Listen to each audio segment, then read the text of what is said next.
like, a car mechanic or something, then you have a lot of heart shares within that domain, then you have more ability to affect the kind of laws in place that are around that area. So these things is basically a way to. So if our culture recognizes, or if our communities, I guess, recognize somebody within that community as being, as having achieved a certain wisdom or mastery in it, then we can give them some of our power, I guess?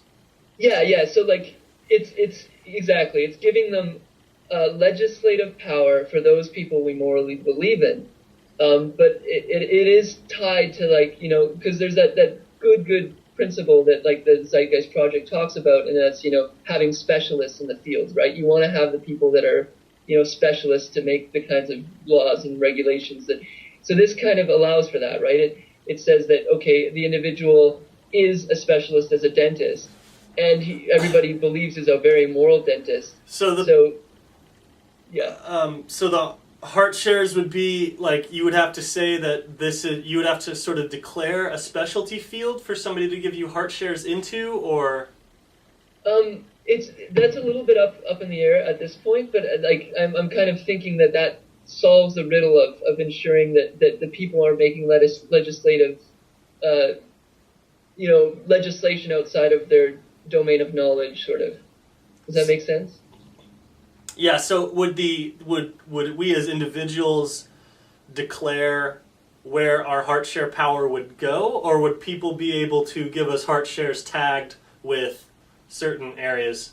So, like, I might have a PhD in education or new educational theory, but I sit down and at community meetings and have put a lot of research into, I don't know, new economic theories or something like that. Would people be able to tag their heart shares and say, I would like this guy to have some legislative power determining a new banking system or something like that, even though his formal training is in teaching? Or Well, that gets into mind shares, interestingly enough, I think. Okay. So mind shares is the third system, and that's where the idea leaders are maybe given some sort of economic clout. And so, like, this individual is an individual that specializes in a certain domain. That's where he makes his resource shares in. So he's a dentist or whatever, and he's making his money in that domain. People maybe believe in him or don't as a moral character. But also he's very advanced in understanding some other system. And so he can present that to people as like a brilliant idea, potentially, and then people are going to give them their other sort of power, which is their mind shares, to implement that as sort of a living system back into the resource shares, arguably. Okay, so we've got an economy that is hopefully use some sort of logical system to neuter some of the more screwed up things about the competitive capitalism thing as the resource, the bottom level. And then the heart shares are the people that get enough heart shares, like, literally writing legislation, or does that just sort of give them more voting power? Or Well, yeah, one way I'm envisioning this future system is where the people essentially become the government. Right. I mean, I don't think this would happen immediately. I think maybe there would be some transitionary time here, but that to me seems pretty ideal, where there's not like some body necessarily ruling over us or you or anyone.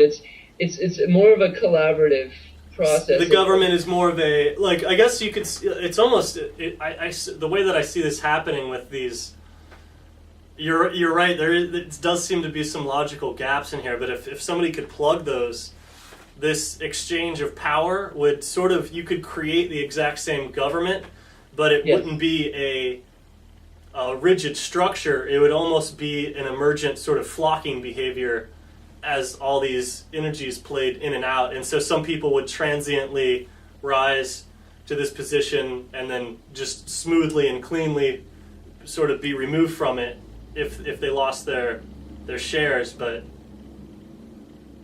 yeah, it needs some math probably, or I don't know what.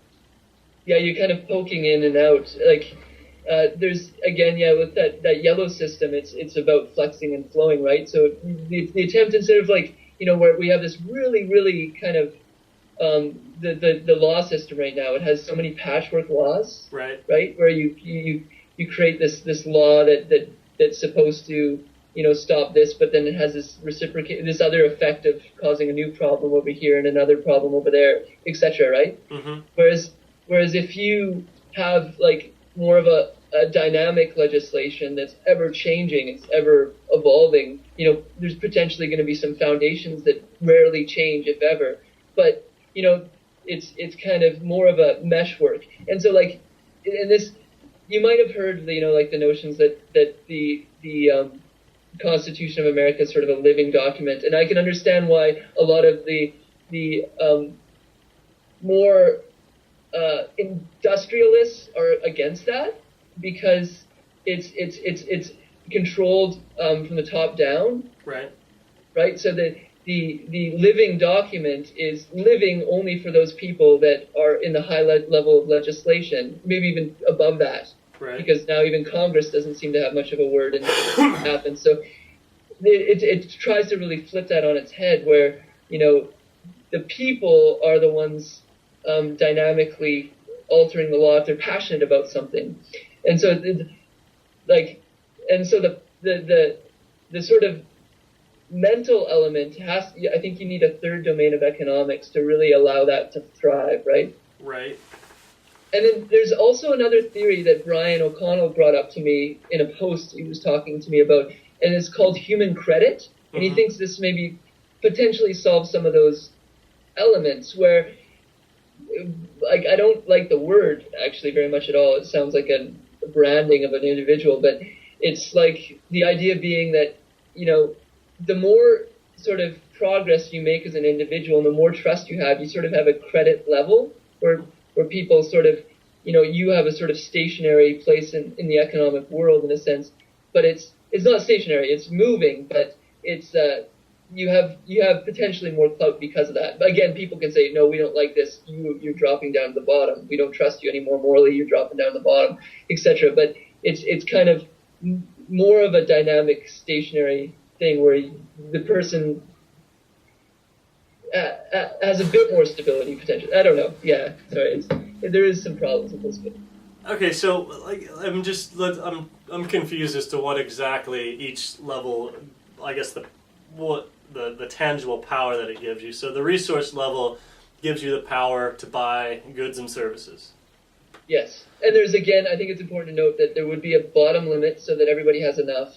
Okay. Basic, the base and the top limit where you can't have. So hopefully, as a culture, we're providing enough for everyone to have an extremely reasonable amount of food, shelter, transportation, healthcare, and education.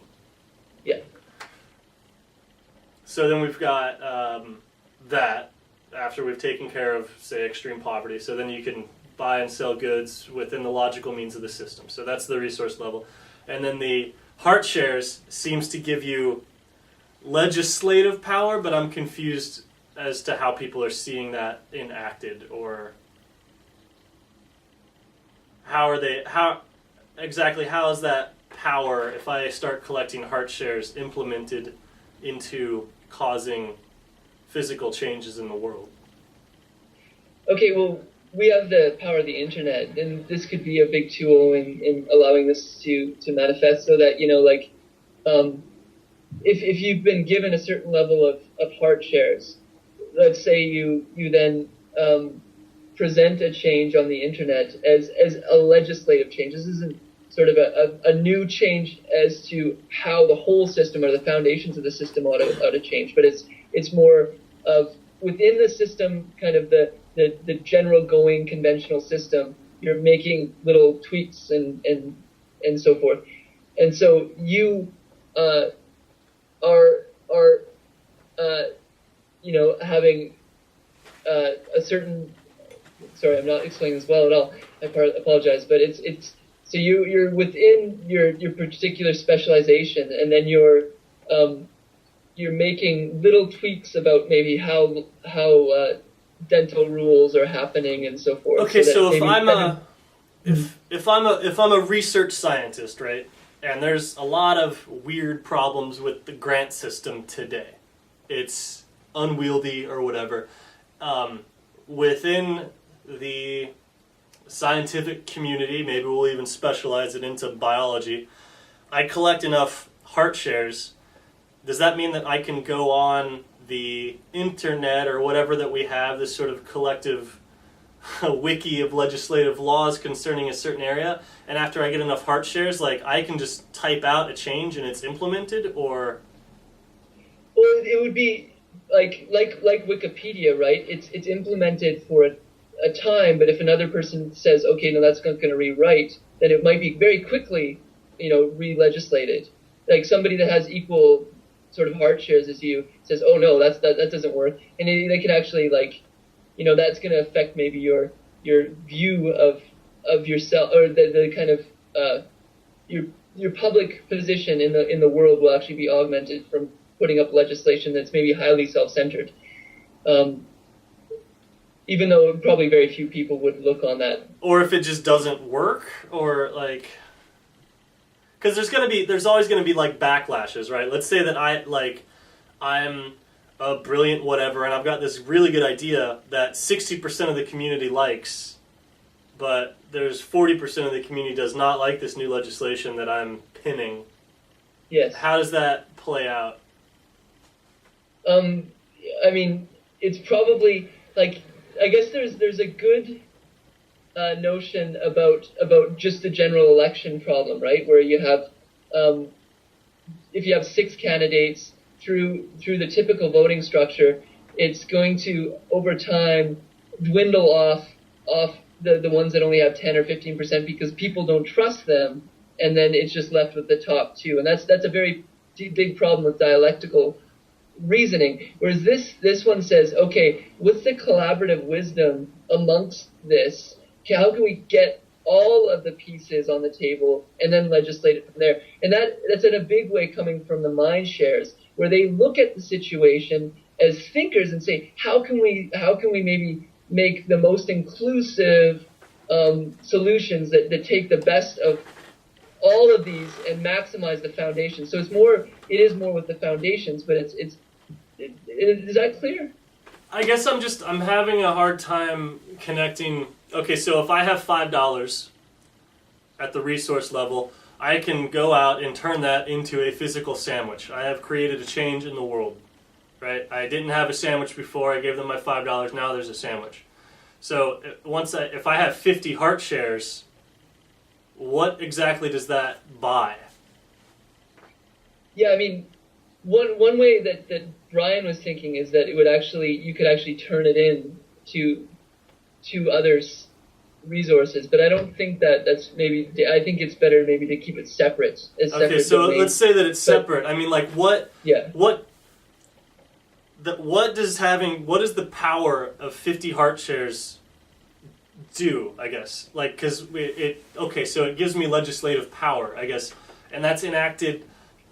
Once I accumulate enough resources, I'll all of a sudden have the power to write a new law, or no. I don't think you have to accumulate resources at all. I don't think that's, or not resources, but like once I've been given enough heart shares, like if I go from having 300 heart shares to 1,000 heart shares, what has changed about my position or my powers within society? Yeah, like within, we do have to do some work on exactly where you draw the lines within what kind of legislation you could do, but I think it gives you sort of like this ability to, change the kind of inside workings of how a particular system is run. So as a society, we just agree that